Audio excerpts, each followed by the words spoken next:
Hey guys, this is Pawan. I'm a registered nurse based in Sydney, Australia, and in this video I'm going to go over 5 things you need to know before you start nursing school. So let's get right into it. Number 1, nursing students do not need to buy those expensive books.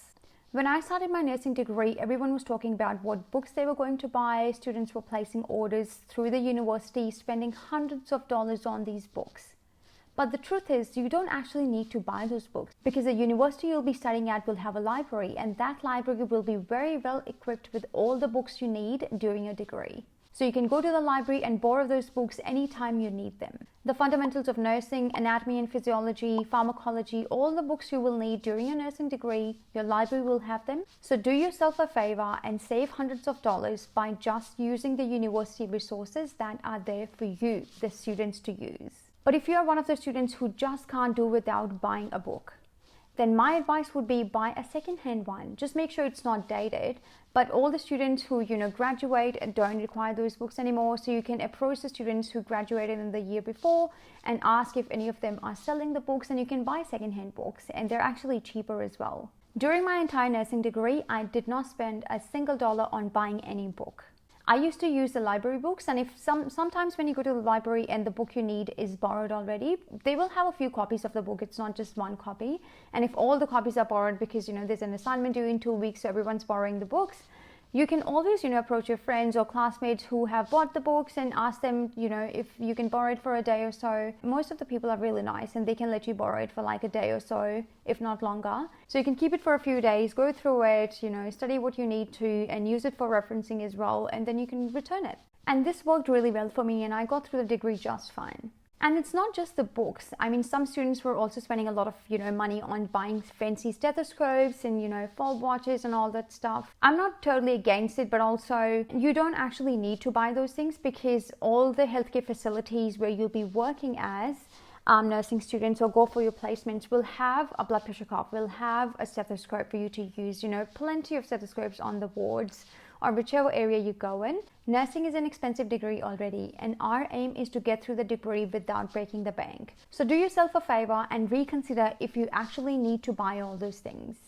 Number 2, make sure all your vaccinations are up to date before you enroll in the program. Now, this is something I am guilty of as well, because when I was planning to travel to Australia to study nursing, my to-do checklist had things like, visa documents, my financial documents, my accommodation, health insurance, and all these other things. But I wasn't even thinking about the fact that maybe I need to check my vaccination status, because as healthcare professionals, you would obviously need to be immune to or show immunity in your blood results against all these infectious diseases. And when I got here and I started uni is when the university asked me to submit all these documents about my vaccination status and also to get bloods done as well. And that's when I realized that I should have done this, or I should have started with this process much sooner. But anyway, then I had to find a GP, had all these vaccines, because when I got the initial bloods done, I actually didn't have immunity to some of the diseases I was supposed to.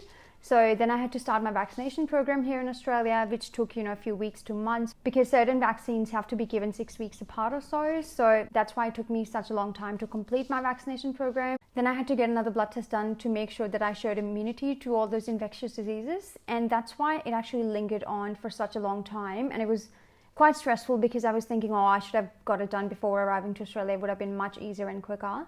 But anyway, learn from my experience, and especially for international students, getting vaccinated in your home country is much more cheaper than getting vaccinated in Australia. So this is something you can get started with if you're planning to come to Australia to study nursing, and do some digging on what vaccinations, what states require what vaccinations, and you can get them done before arriving to Australia, which would save you a lot of time in the long run and also save you a lot of dollars as well. And I've dropped the link in the description box below where you can find all the infectious diseases you need to be vaccinated for as nursing students. Number 3, clinical placements are a huge part of the whole nursing degree. When I started uni, I knew that clinical placements are an essential part of the nursing degree, but what I didn't realize was that I'll be doing over 900 hours of clinical placements as a nursing student. And they're obviously spread out in little blocks throughout the degree. Clinical placements give nursing students a great opportunity to put all the skills and knowledge they've learned in class into real-life clinical settings. It's sort of a transition from university-based class learning to real-life clinical settings. And they're actually quite fun. I used to find my clinical placements quite fascinating and challenging at the same time. Initially, when you start going for your first few clinical placements, you might feel that there's a gap between theory and practice. And that's the whole point of these clinical placements, to help you bridge that gap and understand how all the things you learn in class are applied to nursing practice in real life scenarios. So just be aware that when you start your nursing degree, you'll be spending a lot of time going to different hospitals, different healthcare settings to get real life exposure to these clinical settings. And nursing is not a degree that is based in class, and hence it's not a degree that you can do online as well.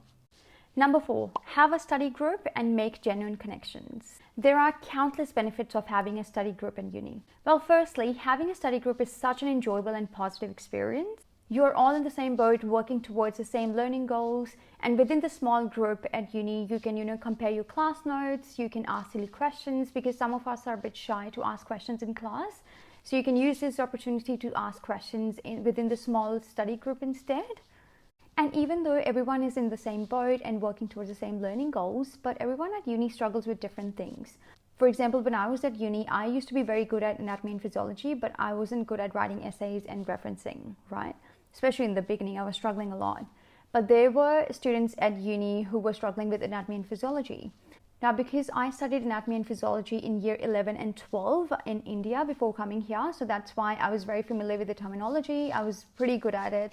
And at uni, there were students who were struggling with it. So what I used to do, I used to help them with anatomy and physiology, and they used to help me write essays. They used to check my grammar. They used to, help me reference. So it was like a nice relationship with your peers. And I actually ended up making quite a few friends because of this, because we were helping each other get better at things we were not good at. And we ended up having a little study group, and we used to study for assignments and things together. And it was actually quite a positive experience throughout the university. And if we were lucky, we used to get the same placements as well. So it was actually quite fun, the whole thing. And I also need to say that try not to treat your peers as your competition. I know when it comes to applying for new graduate programs at the end of your degree, you will all be competing against each other for the same positions, but it's all going to work out for everyone. And everyone has a different nursing journey. Some will get, new graduate programs straight away and start working, whereas some will, have to wait 3-4 months for the next intake. But in the long run, it's not going to matter, and it's going to work out for everyone.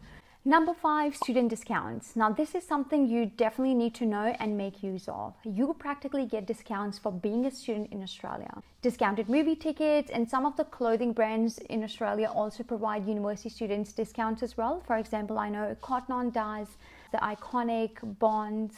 All you have to do is create an account with Uni Days and claim your discounts through them. And you can also get discounts on technology. If you're thinking about buying a new laptop for uni and they're not cheap, you're likely to save a good chunk of cash by just flashing your student card, even on Apple products. And other things you can claim discounts on as a student are attractions, museums, and some of the gyms also offer students cheap memberships as well. Honestly, it's worth keeping your student card handy just in case an unexpected opportunity rises to use it. Whenever you make a purchase, especially a big one, make sure you ask them whether they provide students any discounts. I mean, it's worth checking because you have nothing to lose. The worst thing they can say is no, and you're already paying for the full price anyway. So it's always worth checking whether they have any discounts for students. And don't worry if you're doing all your study online, you are still entitled to all these discounts. All you have to do is ask your university to hand you a student card, which you can use it everywhere to claim these discounts. So guys, those were the 5 things I wanted to go over in this video. I hope you found this video useful. If you did, please give it a thumbs up. And if you have any questions about this topic, please drop your questions in the comment section below and I'll try and get to them as soon as possible.